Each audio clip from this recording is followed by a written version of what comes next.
আজ সন্ধ্যার পর হঠাৎ করেই কক্সবাজার সহ বাংলাদেশের বিভিন্ন জেলার আকাশে দেখা যায় রহস্যময় এক আগুনের গোলা। কেউ বলছেন উল্কাপিণ্ড, কেউ আবার ভিন্ন গ্রহের কিছু।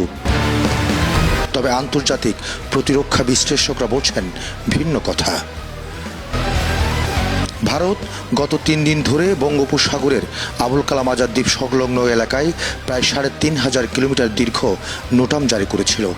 আর ঠিক সে সময়েই আকাশে দেখা মিলেছে এই জ্বলন্ত আলোর রেখার। টাইমস অফ ইন্ডিয়া বলছে, ভারতের ডিআরডিও কোনো অত্যাধুনিক দূরপাল্লার ক্ষেপণাস্ত্র কিংবা হাইপারসোনিক অস্ত্রের পরীক্ষা চালিয়েছে। ভারতীয় মিডিয়ার খবরে বলা হচ্ছে, এটি অগ্নি-4, অগ্নি-6 কিংবা নতুন প্রজন্মের হাইপারসোনিক সিস্টেমের পরীক্ষাও হতে পারে।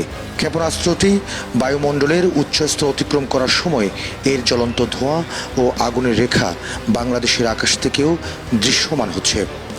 যদিও ভারত সরকার এখনও আনুষ্ঠানিকভাবে পরীক্ষার ধরন প্রকাশ করেনি, তবে এই ঘটনাকে ঘিরে ইতোমধ্যে সামাজিক যোগাযোগ মাধ্যমে শুরু হয়েছে ব্যাপক আলোচনা ও কৌতূহল। প্রবাল নিউজ, কক্সবাজার।